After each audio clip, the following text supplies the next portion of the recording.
Bonjour, c'est Nina Yengo. Bienvenue sur notre plateforme TwinsBN, Sois toi, sois réel.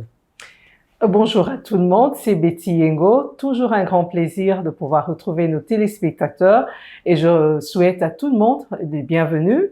Sentez-vous à l'aise parce que on a un bon sujet à partager aujourd'hui. Ouais. Avant de commencer, j'aimerais savoir comment ma sœur jumelle se porte. Je me porte très bien. Ça, c'est bien. Et toi? Positif. Ça va. Ça va? Très bien. C'est l'essentiel, tu Ouais. sais, j'ai toujours dit, c'est l'essentiel d'être en vie et Voilà. je suis contente.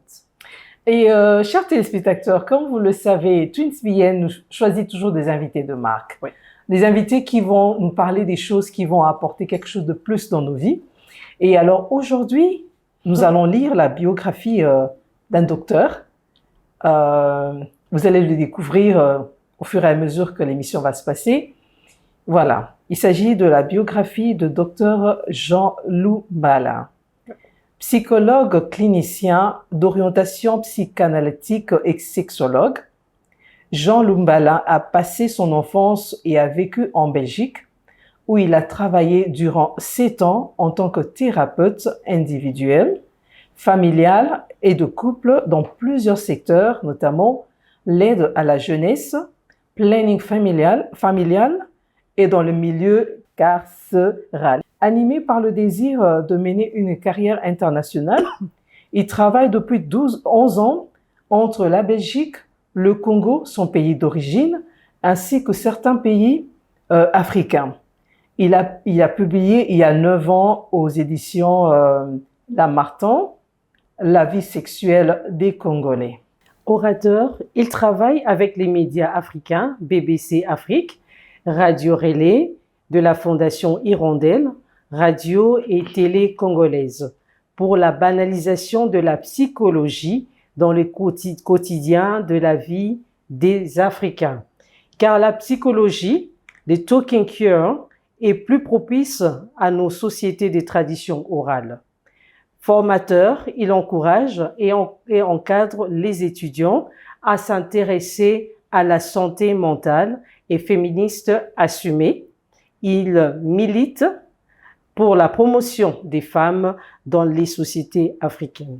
Il intervient dans le monde de l'entreprise pour la prévention de la promotion de la santé mentale.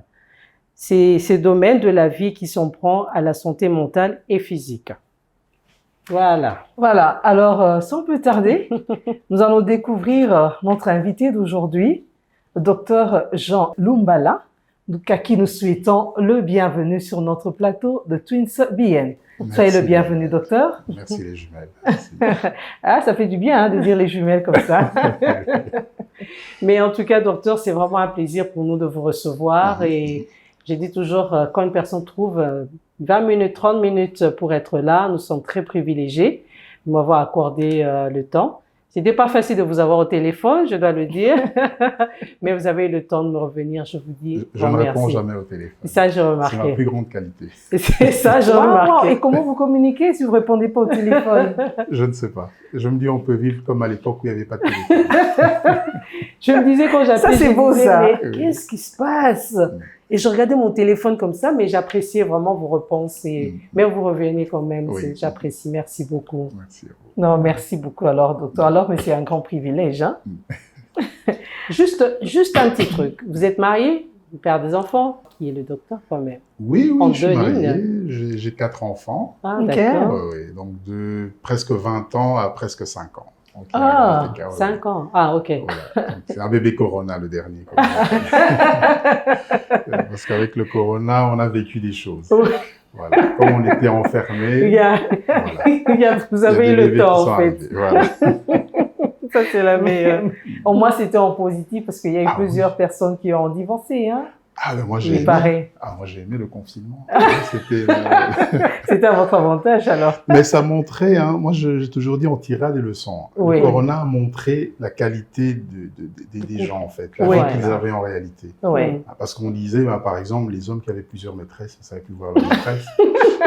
Et ceux qui avaient une bonne... En fait, beaucoup ont divorcé parce Oui, qu'effectivement, oui. on a vu que la qualité relationnelle était mauvaise. Waouh. Hein, Ça, le fait de s'éviter faisait que le couple ou la famille tenait. Atteignez 20 ans de mariage, Voilà. facilement d'ailleurs. Oui, oui, oui. Chacun avait son programme. Oui, tout à fait. Tout à fait. Je vous aime déjà, docteur. En tout cas, ça sera très intéressant aujourd'hui.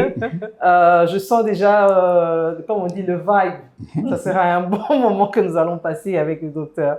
Docteur, comme Nina vous a demandé qu'on puisse parler brièvement de vous, c'est parce que on veut même pas aller plus parler de vous et avoir développé, parce que le sujet dont nous voulons développer aujourd'hui, c'est très intense. On a eu plusieurs hommes.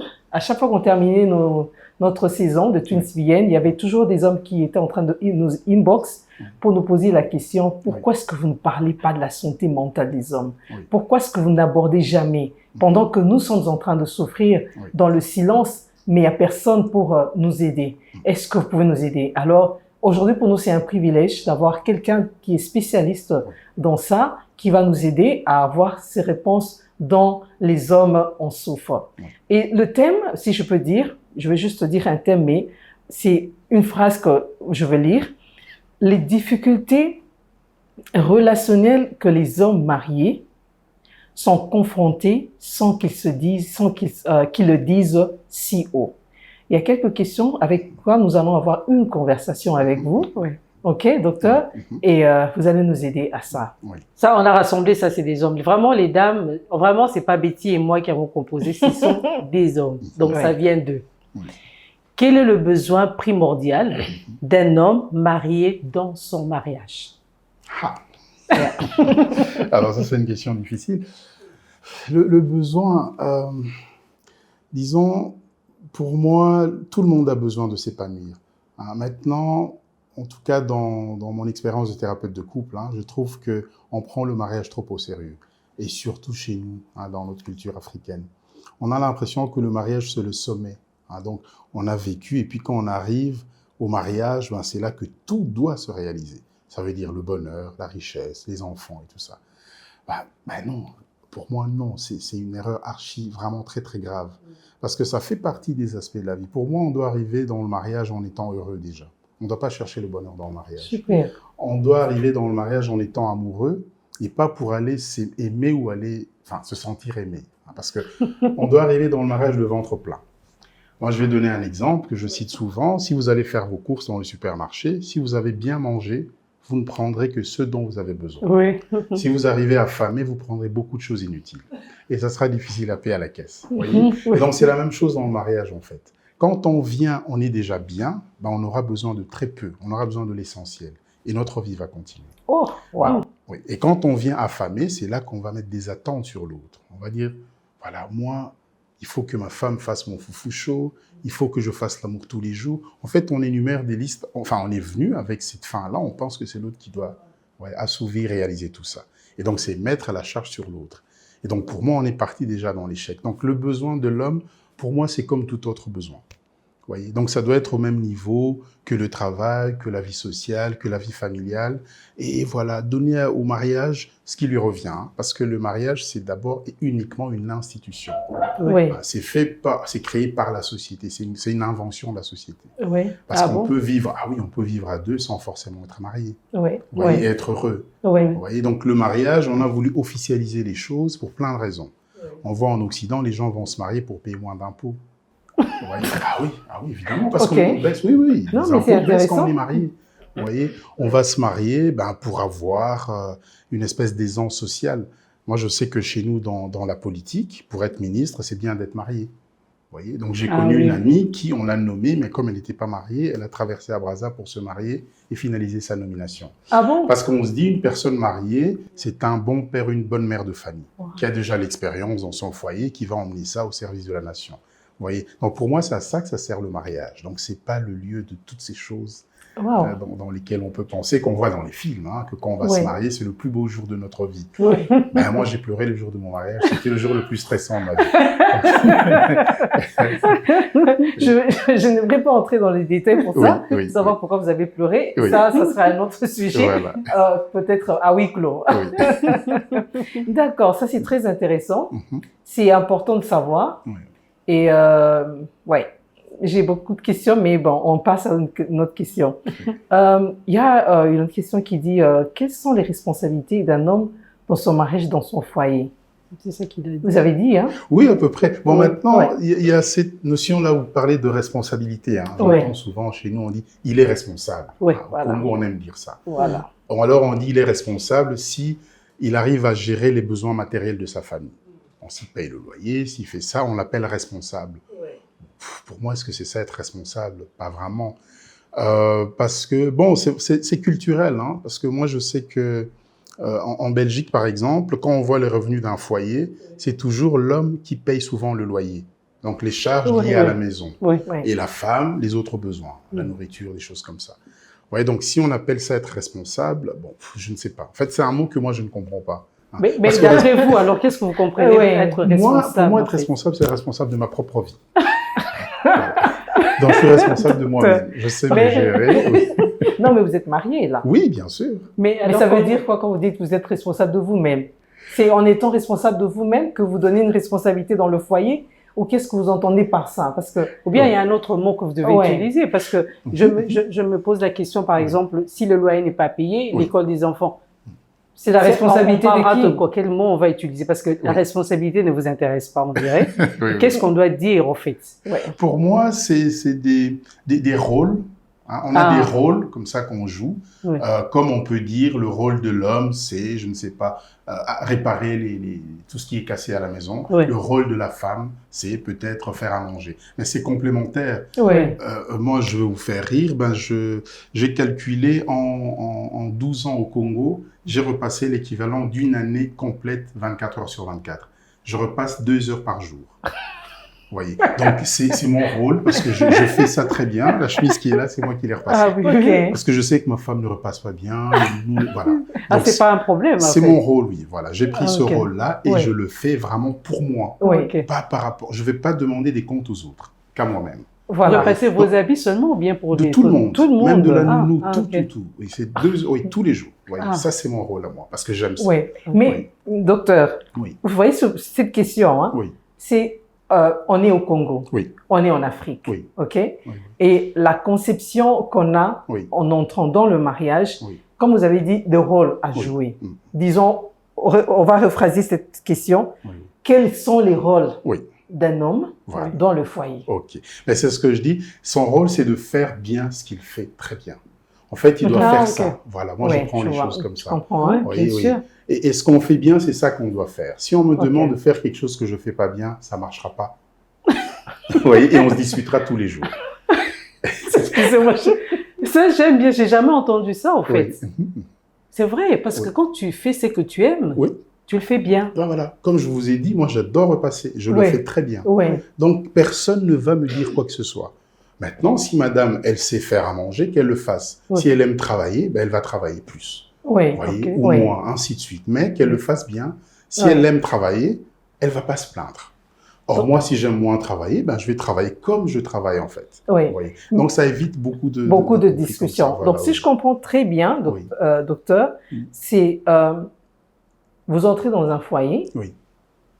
chacun connaît son rôle, Oui. tout comme on peut dire, je crois qu'avec ton salaire, par exemple, Oui. tu serais en mesure de payer le loyer Exactement. et tu le feras sans discuter. Oui. Tu ne me Très mettras pas important. la pression Oui. parce que vous allez bien le faire. Oui. OK? C'est départager ce rôle Oui. qui va faire, parce qu'il ne faudrait pas faire que quelqu'un d'autre fait quelque chose et puis ça frustre la personne. Mm. Ah, là, il y a d'autres, moi je connais des couples Oui. où la femme ne s'est pas préparée, Oui. l'homme prépare, Oui. l'homme dit ne t'inquiète pas, je vais préparer. Oui. C'est très beau ce que vous avez dit. Je crois que ça va annuler beaucoup de frustration dans le Oui. mariage. Mm. Ça va aider à chacun de s'épanouir. Moi je sais pas préparer, Oui. toi tu sais préparer, ben prépare, tu sais repasser, moi je sais pas repasser et ainsi de suite. Tout à fait. Moi, je n'ai jamais rempli une déclaration d'impôt en Belgique. Jamais. C'est ma femme qui le fait. Oui. Ah, Tout ok. tout ce qui est administratif, elle fait ça très bien. Je dis, Voilà. bah, voilà. Oui. Or, on pense que c'est C'est l'homme qui l'homme fait qui les doit papiers. faire ça. Ouais, Non, ouais, tout à fait, ouais. elle le fait très bien. Je dis, Ouais. c'est toi qui le fais. Super. Ouais. Donc, Ah. c'est en fonction, en fait, on fait l'état des lieux de la famille ou du couple. On dit, bon, il y a autant de besoins Ouais. à satisfaire, à combler. Qui va faire quoi? Et puis voilà, chacun prend. Et moi, j'insiste sur le fait de ce qu'on fait bien. Oui. Parce que les hommes, on leur impose ce qu'on appelle la responsabilité. Oui. Hein, et moi, je rencontre beaucoup d'hommes. En fait, ce qui me fait rire, c'est que quand je suis en thérapie de couple, souvent, c'est madame qui prend rendez-vous. Elle va prendre rendez-vous. Elle va me dire, mon homme ne parle jamais. Vous allez voir, docteur, il ne va rien dire. Ben, je vous assure que l'homme va parler 75% de temps. C'est vrai. Voyez. Et parce qu'il va me dire, ben, c'est le seul moment où je peux parler librement. Et beaucoup d'hommes pleurent. Beaucoup d'hommes pleurent. Voyez. Un jour, j'étais avec un couple et la femme voit son mari pleurer et dit, mais docteur, il pleure, mais c'est mignon à voir. Vous voyez, elle fait ça. Voyez. Parce que ils ont en fait, on a donné trop de rôles non choisis aux hommes. Hein, comme cette question d'apporter l'argent à la maison. Ben, beaucoup s'endettent et les femmes ne le savent pas. Voyez. Ou moi, je vais vous faire rire. J'ai un foyer où c'est une famille qui n'a pas beaucoup de moyens, mais c'est la maîtresse qui paye les consultations de l'enfant. Vous voyez? Donc, parce que le monsieur n'a pas d'argent. C'est pas possible. Ben oui, voilà, mais parce que la femme lui dit, mais c'est à toi de payer les consultations. Mais il n'a pas d'argent, mais comment il va faire? Donc la maîtresse paye au fait les consultations. Voilà. Donc il y a beaucoup de choses comme ça qui se passent, on ne sait pas. Nous, on pense que c'est l'homme qui fait, on pense que c'est l'homme qui paye. Ça, c'est très fort, ça. Hein? Très fort. Tout à fait. Donc il y a beaucoup de charges, hein, il y a beaucoup de poids hein, qui pèsent parce qu'on a figé les rôles et les fonctions, alors que ça devrait circuler. Waouh. Merci, docteur. Merci beaucoup. Waouh. J'ai l'impression d'être à l'école et de suivre le professeur. Très intéressant. D'autres questions. Quel est l'impact de la manipulation, manipulation émotionnelle de la femme envers son mari dans son quotidien? Je ne sais pas si la question est bien posée. La manipulation émotionnelle. Oui. Bon, ça, moi, je pense qu'on l'apprend très tôt, la manipulation émotionnelle. Hein. Vous savez, vous allez voir, les enfants savent manipuler leurs parents. Oui. Ils savent comment faire pour obtenir quelque chose. Et maintenant, si nous, on laisse l'enfant évoluer uniquement comme ça, ben, ça en fera un adulte ou une adulte qui est comme ça. Okay. C'est des gens qui essayent de contourner la façon d'avoir les choses plus facilement. On va appeler ça manipulation. Mais maintenant, la manipulation va plus loin quand on s'en prend à l'autre, en fait. Parce que obtenir quelque chose, c'est bien. Oui. Vous voyez, l'enfant vous demande un bonbon, vous lui donnez un bonbon, ça ne vous perturbe pas plus que ça ne vous déstabilise pas. Or, ça devient dangereux quand ça déstabilise l'autre, en fait. Vous voyez, c'est que je le manipule pour obtenir quelque chose, comme je disais tout à l'heure, le pousser à payer des charges du ménage qu'il ne sait pas faire, ben, il n'est plus tranquille, il ne dort plus. Vous voyez, il est tout le temps préoccupé. Et donc, c'est là où la manipulation, en soi, c'est bien. En psychologie, moi, je dis c'est le signe d'intelligence.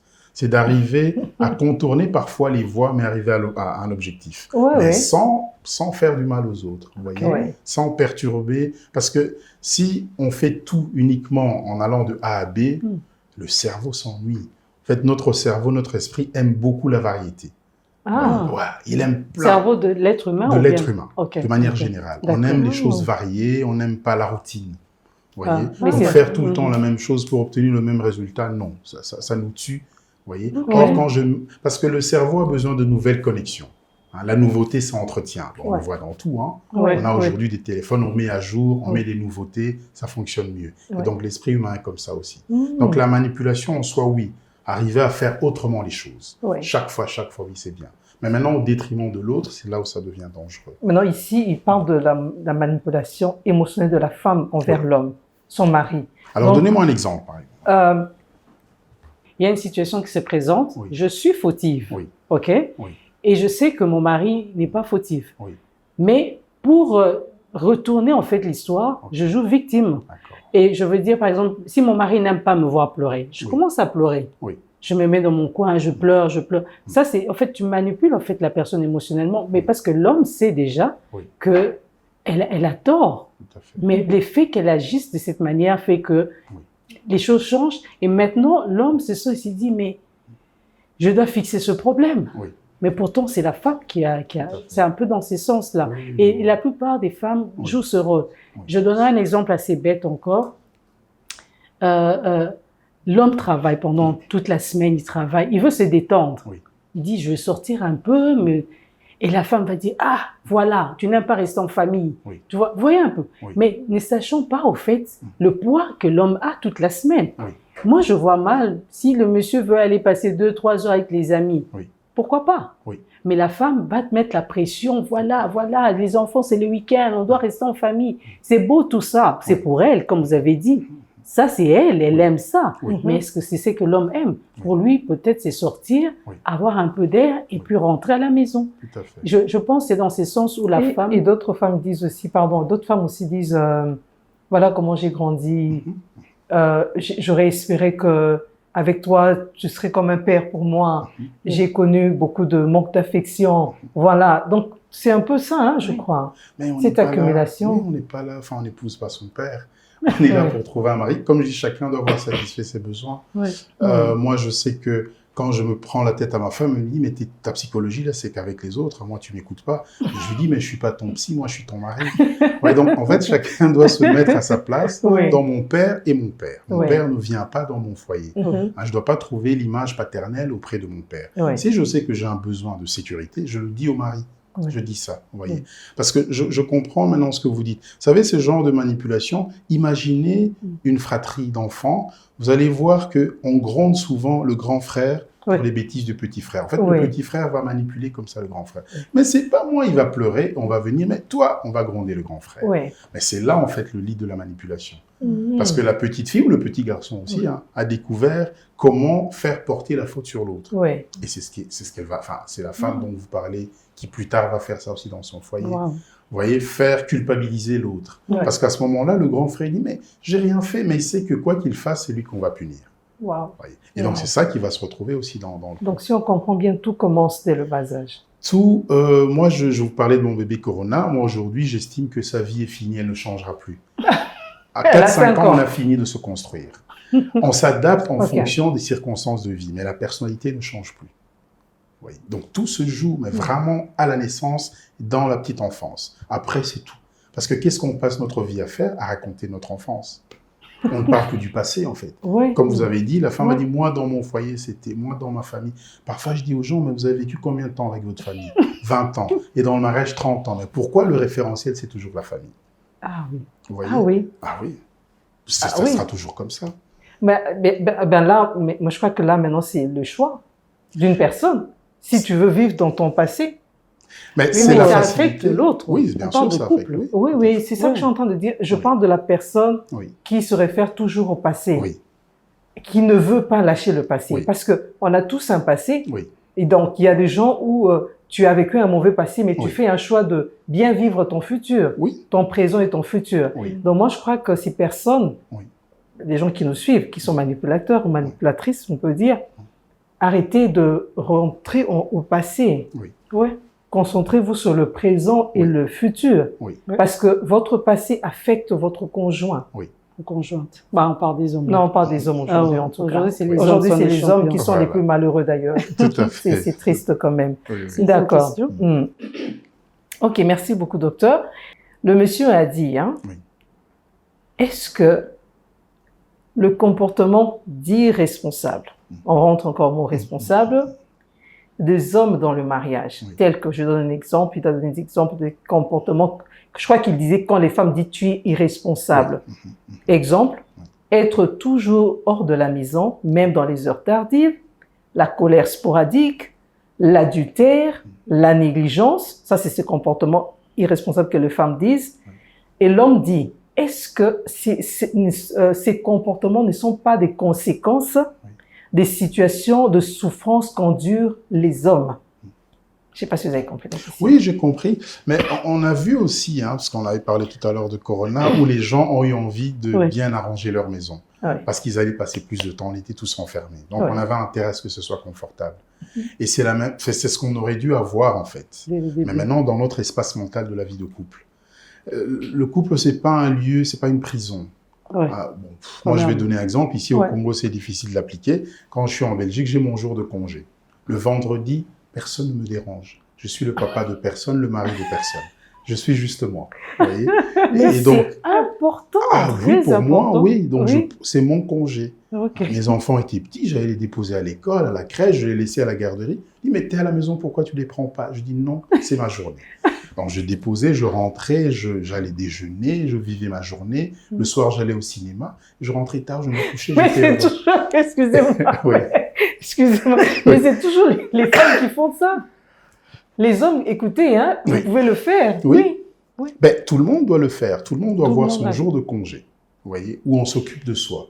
Parce que si on vole, vous voyez, ces hommes à qui on reproche de sortir, Oui, ils oui. arrivent à voler ce moment-là. Or, si Oui. c'est clair, je donne un exemple, mercredi, c'est le foot, il va regarder le foot avec ses potes. Mais faites la même chose, vous voyez. Oui. J'aime beaucoup la notion, il y avait les moziki, à l'époque du Zaïre. Oui, oui. Ah, les moziki, c'était le samedi où les femmes se retrouvaient entre elles, Oui. bien habillées, elles faisaient à manger, elles buvaient, elles se disputaient, mais tout se passait dans un moziki. Oui. Et puis elles rentraient chez elles, elles étaient heureuses. Oui. Vous voyez. Donc c'est ça, ce moment-là qu'elle avait, qu'elle se permettait. Mais beaucoup de femmes aussi ne se permettent plus aujourd'hui. Oui. Comme elles ne se permettent pas, elles vont reprocher à l'autre. Ok. Vous voyez. Donc c'est la permission, en fait.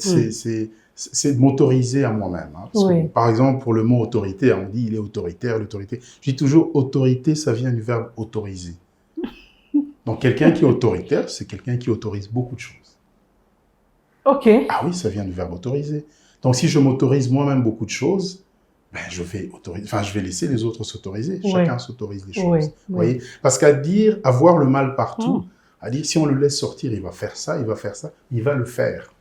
Oui. Parce qu'on lui a, en fait, on lui a déjà donné l'idée hein, de Oui. dire si tu sors, tu vas coucher avec d'autres femmes. Mais Oui. il va le faire en fait. Parce Wow. que c'est ce qu'on lui a dit. Ça, c'est important. Hein? Oui. Ouais. Oui. L'infidélité, elle est comme ça. Hein. On parle beaucoup plus d'infidélité que de fidélité. Vraiment. C'est ça que je trouve dommage. Vous voyez. C'est dommage Oui. même. Hein? Parce que c'est vrai. quoi la fidélité finalement? Psychologue. C'est quoi la fidélité? Ben, la fidélité, vous êtes anglophone, c'est faithful. Yeah, J'aime ouais. beaucoup ce mot-là. Oui. On parle quoi de foi là-dedans? Oui. Oui. Et être pleine de foi, être rempli de foi, c'est ça être infidèle. Être fidèle. Fidèle. Vous voyez. Et donc, quand on est rempli de foi, ça veut dire qu'on est rempli de confiance. On est rempli de bonnes choses. Oh. Et donc, c'est ça la fidélité. Et donc, l'infidélité, ça devrait être ça. C'est que je n'ai pas confiance déjà ni à moi-même. Déjà à moi-même pour commencer. Alors, comment je vais avoir confiance en l'autre? Voyez. Oh là là. Tout à Wow. fait. Très beau. L'une des plus belles thérapies Oui. que j'ai réalisées au Congo, c'était un monsieur qui est venu me voir en me disant « Je veux arrêter de tromper ma femme ». De lui-même. Personne Oh là ne lui a là. dit. Voilà. Ok. Parce qu'il s'est rendu compte qu'il n'était plus connecté à lui-même. Il avait Ah. 70 ans. Il dit « J'ai vécu dans le... 70 ans. Ouais, Il va être fidèle à sa il femme. va être fidèle, tout à fait. Il a dit « Je l'ai trompé pendant 38 ans ». Mais il n'a pas trompé sa femme, il s'est trompé. Parce Oui, qu'il mais- était dans le faux constamment, Oui. à mentir, à inventer des choses. C'est pas une vie de tranquillité. Oui. Vous voyez, donc Wow. on se fait plus de mal à soi-même À qu'à soi-même l'autre. qu'à l'autre. Vous voyez. Et après, ben voilà, il a Mais ça, c'est exploré bien. ça. Oui. Oui, tout à fait. Donc C'est ça très existe bon. des hommes comme ça, qui sont courageux, qui prennent conscience. Et c'est pour ça qu'on comprend Wow. souvent les hommes qui sont infidèles Oui. sont malheureux. Ah, bien sûr. Hyper Parce qu'ils malheureux. font du mal à À eux-mêmes. eux-mêmes. C'est pas qu'ils font du mal à la À la femme. conjointe. Ah non, pas Ouais. du tout. C'est à Pas- eux-mêmes. Parce qu'ils n'ont pas de sommeil, Non. ils ne dorment pas, Oui. la conjointe est en Ta train femme de prend le dormir. téléphone, tu Voilà. sautes, battement de cœur, Tout tout et à fait. tout. Ah Tu là là. surveilles tout. Tu surveilles. Surveille, J'étais tu un mens, jour, tu- tout à fait, j'étais un jour dans le taxi Wow. à Kinshasa. J'ai raconté d'ailleurs l'anecdote dans mon livre. Oui. Et il y avait deux jeunes femmes derrière, moi j'étais devant. Elles se parlaient à deux. Et puis il y a une qui dit à l'autre, mais je te trouve mieux, épanouie, retrouver santé. Qu'est-ce qui se passe? Elle lui a dit, mais Natiki Makamwami Bali. Je dis quoi? Elle dit, mais j'avais 2, 3, il fallait contrôler, il fallait surveiller, ça m'épuisait. Là, j'ai tout arrêté, la mot sans tes yeux. Voilà. Mais ça, c'est beau, ça. Ah oui, c'est extraordinaire. Non, Ah, j'ai mis c'est dans mon bon, livre. ça. J'ai dit Ah, non, c'est ça, vrai. c'est... Voilà, je dis Ah, vous ça, avez un c'est livre. vrai. Je crois qu'à la fin, je crois que je vais chercher le livre, parce que je crois qu'à la fin, on a besoin de sa propre paix, quoi. Ah oui, bien sûr, Mais pour avant cette tout. propre paix, Ouais. ben, il faut tout arrêter, quoi. Exactement. On se concentre sur Sur soi-même. soi. Exactement. Ah, mais Voilà. c'est beau, ça. Ah oui. Il y a une question Oh, encore. j'aime Il y a beaucoup. quelques questions, mais on va vraiment... pourquoi les hommes mariés ne s'expriment pas ouvertement sur les difficultés auxquelles ils subissent au mariage? Oui. Pourquoi ils s'expriment?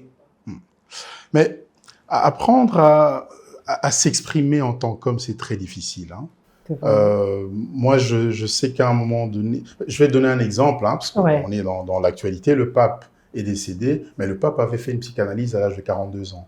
Vous voyez, Ça veut dire personne quoi? ne le Ça veut sait. dire quoi? Mais il a suivi un psy, il a vu une psy pendant 6 mois.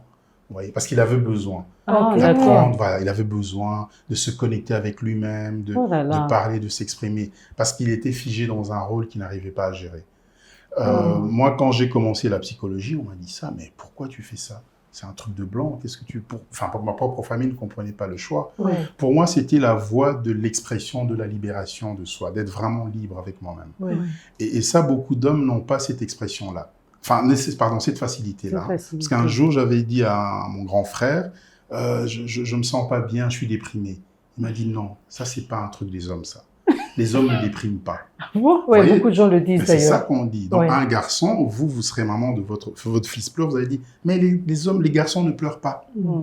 Une fille peut pleurer, un garçon ne peut pas pleurer. C'est dur, hein? Et donc, c'est là, en fait, qu'on forge une fausse identité à un garçon qui doit être fort. Le garçon joue avec des voitures, il fait ci, il fait ça. C'est pas... Donc, et il porte ce poids-là, en fait. Du coup, il ne saura jamais s'exprimer parce qu'on lui a dit, les hommes ne se plaignent pas, les hommes ne pleurent pas.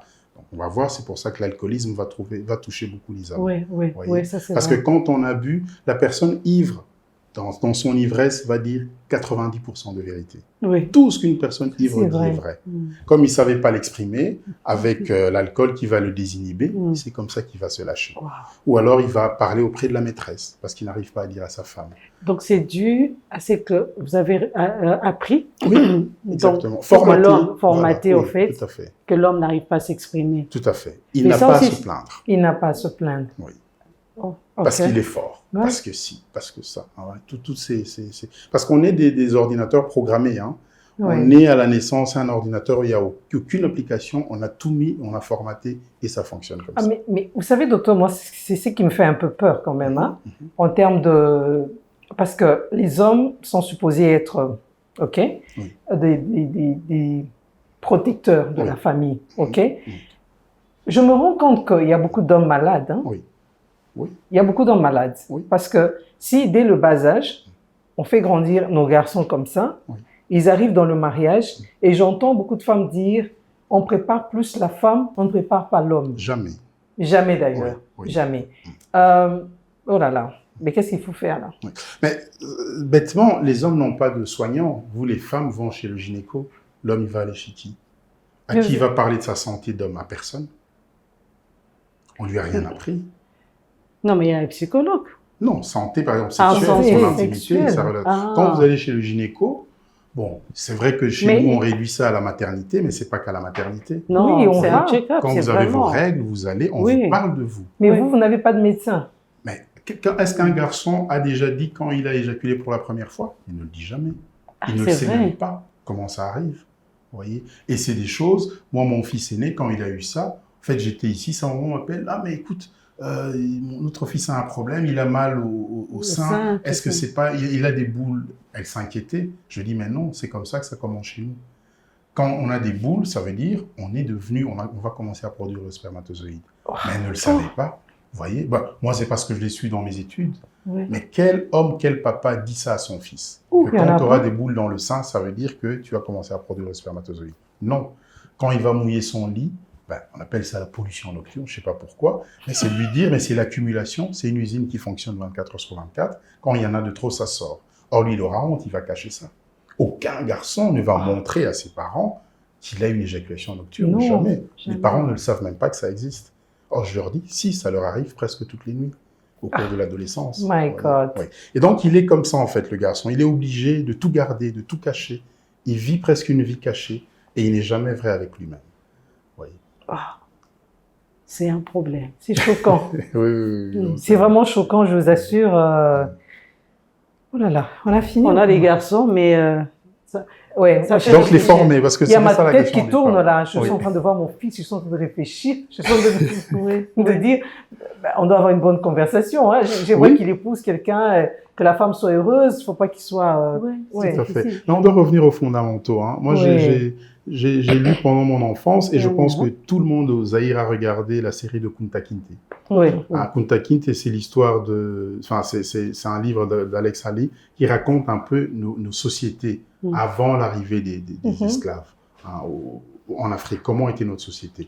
Et moi, j'ai puisé beaucoup de choses extraordinaires là-dedans. On montre comment on prenait soin du garçon. Un garçon... moi, en tout cas, dans ma famille, je sais que dès que je suis devenu pubère, je ne pouvais plus dormir sous le même toit que ma mère et mes sœurs. Donc, je vivais à l'annexe, mais avec mes cousins.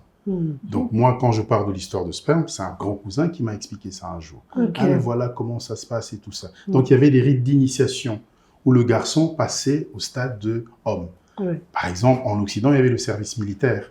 En fait, on a tout enlevé, on a supprimé tout ça. Or, c'était des lieux où les garçons apprenaient à se connaître, vous voyez, à se forger aussi une personnalité, à se comparer aux autres, avoir cet espace-là d'être entre hommes, comme les femmes peuvent avoir. Or, ils attendent ça quand ils deviennent adultes autour d'un match de foot, uniquement. Mais ils n'ont pas parlé de leur enfance, de leur jeunesse, de leurs préoccupations, de leurs soucis. Voyez. Donc, on devrait revenir à des choses comme ça, à des rites d'initiation. Je parle beaucoup à beaucoup de papas ici, de dire prenez le temps avec votre fils. Voyez. J'avais accompagné un petit garçon qui étudiait au lycée français, qui était insupportable, mauvais caractère, donc vraiment le sale gamin à l'école. Et puis un jour, j'ai parlé à son papa, je dis mais trouvez un moment avec lui. Ils ont fait du vélo un samedi, l'équivalent, donc c'est peut-être 15 minutes à vélo. Ils sont allés manger une glace à deux, ils sont rentrés à la maison. Le soir, son fils lui a dit « Papa, c'était le plus beau jour de ma vie. » Et ce papa a pleuré. Je dis « Mais voilà, il avait juste besoin de ça. » Vous voyez, un papa qui joue un peu au ballon avec son fils, ou n'importe quoi, mais un petit moment avec son fils, c'est de lui montrer de l'intérêt pour lui en tant que fils. Et surtout, un moment individuel avec lui. Parce que nous, on a tendance à faire des trucs en famille. Non, on ne peut pas faire des trucs en famille. Parce que chaque enfant est un... Vous voyez, bon, à part vous les jumelles. Mais quoi que vous savez, hein, j'ai une jumelle ici en thérapie qui m'a dit « Je veux vivre seule, j'en ai marre d'être à deux. » D'avoir toujours une présence autour de moi. Ah oui, non, mais nous, non. Non, elle a un problème. Nous, non. Voilà. Donc, pour dire, on a besoin de ces moments-là avec le garçon et c'est comme ça qu'on va l'accompagner dans la vie. À ce qu'il s'identifie vraiment à un homme. C'est pas une maman d'éduquer un garçon. C'est pas une maman, hein? Non, elle va élever, mais l'éducation, ça va venir du papa. Waouh! Ou de... J'ai envie de pleurer, là. C'est vrai. Ouais. Mais bon, ça va aller, ça va aller. Mais j'ai beaucoup appris. Le temps est la dernière question? Ouais. Je sais que vraiment, en cours de... Mais ça, c'est la dernière. Pourquoi les abus dans le marais sont toujours attribués à l'homme? Mais ce que je dis, c'est parce qu'il est le plus grand, c'est celui qui fait peur, c'est celui qui est imposant. Parfois, vous savez, l'aspect du corps, enfin l'aspect externe de l'homme fait que on peut lui imputer toutes les choses qu'on veut. Si vous voyez un couple où l'homme est chétif, la femme est costaude, là, mais on va dire que c'est la femme. D'ailleurs, on va dire que sa femme le domine juste par l'apparence physique. Donc c'est ça la grosse erreur. Parfois, juste par l'aspect physique, on peut imaginer. Donc on va dire que l'homme est abuseur. L'homme, il y a beaucoup de choses. C'est vrai que je condamne gravement la violence physique, mais souvent c'est une réaction. Beaucoup de choses se passent en réaction à, pas en action. Donc l'homme ne peut pas venir comme ça décider du jour au lendemain. Ça c'est que dans les films où on voit il a calculé. Parce que vous parlez du milieu carcéral, j'ai travaillé dans les prisons en Belgique. Les criminels, c'est pas comme on voit sur les chaînes, les experts et tout ça, non. Un criminel, c'est quelqu'un qui avait des bonnes intentions et puis à un moment donné, une mauvaise action a créé une mauvaise réaction chez lui. Il a fait quelque chose qui a débordé. Il a overreact, c'est ça. Et donc, c'est ça aussi le cas souvent des violences. C'est qu'il y a des frustrations qui s'accumulent et puis à un moment donné, quand on ne sait pas l'exprimer, vous voyez, on ne sait pas dire les choses, on ne prend pas le temps d'expliquer. Écoute, chérie, ce que tu fais là, je ne l'aime pas. En fait, de dire les choses aussi convenablement. Nous, on va dire, ce que tu as fait là n'est pas bien. En fait, ça, c'est du jugement. Quand on juge l'autre, on dit ce qu'il a fait n'est pas bien. Alors qu'on peut dire tout simplement, je n'aime pas ce que tu as fait. Là, je n'engage que moi-même. Vous voyez. Donc, parfois aussi, le langage qu'on peut avoir dans le couple fait qu'on va avoir un climat serein parce qu'on se parle comme il faut. Avec beaucoup de respect et surtout éviter les généralités. Parce que comme vous avez dit là, on dit les hommes sont comme ça, les femmes sont comme ça. L'infidélité, moi j'ai rencontré plus de femmes infidèles au Congo que plus d'hommes infidèles.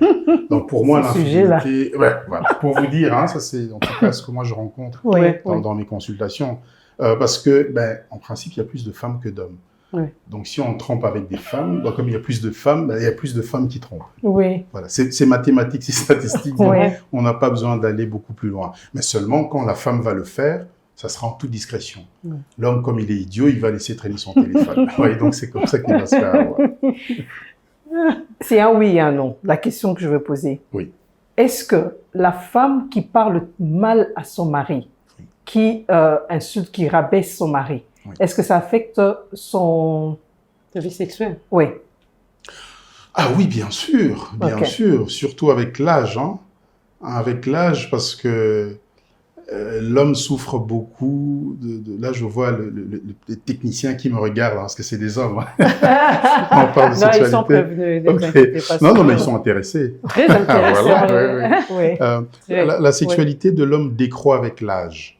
Et l'homme devient très sensible au contexte. Je vous donne un exemple. Si vous prenez un homme de 60 ans et vous mettez Miss Congo nue devant cet homme-là, il n'aura pas de réaction. Parce que ça ne lui est pas destiné. Avec l'âge, l'homme veut que la femme lui dise « j'ai envie de toi, je te désire ». Et c'est ça qui va réagir. Oh. Ah oui, si on lui dit rien, il va rien se passer. Avec l'âge, c'est comme ça. Wow. Donc l'homme devient très sensible, hein, aux remarques. Ah, donc si sa femme lui dit « ah, de toute façon, au lit, tu n'es pas bon », on l'a tué. Fini. On l'a C'est fini. tué. Parce que c'est la seule chose pour laquelle il se sent encore... Voilà, il a le pouvoir. Vous voyez, il a le pouvoir à travers sa sexualité. Alors si là, on le déconsidère donc avec des insultes, avec le manque de considération, là on l'a tué. Et donc c'est comme ça que beaucoup d'hommes, il va prendre des stimulants sexuels en cachette pour prouver. Mais au fond de lui, il est très affecté. Oh. Donc la santé sexuelle, elle est très, très, très psychologique chez l'homme. Très, Wow. très Très psychologique. psychologique chez l'homme. Ah tout bon? à fait. Oui, tout à fait. Wow. Parce que ce qu'on voit, c'est que d'apparence. Hein. Comme je dis, c'est la face cachée. Hein. Donc Oui. il va présenter pour se conformer à l'image. Vous voyez? Mais en réalité, il n'est pas là-dedans. Donc les paroles aident. Ça beaucoup. Ok. Hein, beaucoup. Vraiment l'estime. Hein. L'estime, Oui. le respect, une relation de respect, mais dans beaucoup d'aspects. Oui, Vous voyez? Et ça va faire qu'il sera en confiance, mais dans les autres aspects également. oui. Oui. Oh là Vous là. permettez que vous reveniez quand même plus tard? On aurait bien voulu faire 2, 3, 4 émissions. Non, il doit revenir. Non, ça, vous allez c'est revenir, sûr. Téléspectateurs, priez. Parce qu'il ne devait même pas être dans la ville. Oui. Il devait se déplacer. Mais, docteur, souvent, Betty m'en parle beaucoup. On prend un peu le contrôle, mais là, vous nous avez maîtrisé. Oui. Merci beaucoup. Et je le dis vraiment, officiellement, il va revenir. Les psychologues ne parlent pas, ils écoutent. Or, là, Mais vous là, m'avez fait vous parler. avez... Ah, non, non. on était psychologue. Oui, ça c'est bien, Ah, quoi. mais on dit officiellement, le docteur va revenir, Oui. on va voir avec son calendrier comment on va arranger ça. Difficilement, mais on va arriver. Non, il faut bien. Il faut bien. Ouais, il faut bien. Vous avez dit oui. On verra. Je ne sais pas. je dis, c'est Mais mon après, calendrier on qui va me l'arranger. dirige. On va prendre un rendez-vous dans 1 année. Oh, c'est pire, je m'arrête dans 1 an. Donc, Ah non, non, non, non, non. Ah oui. Ok. avant. Voilà, nous sommes arrivés à la fin. J'espère que vous avez aimé. J'espère que vous avez eu des réponses, comme nous avons eu des réponses. Betty Yengo vous dit au revoir. Nina Yongo vous dit au revoir et que Dieu vous bénisse.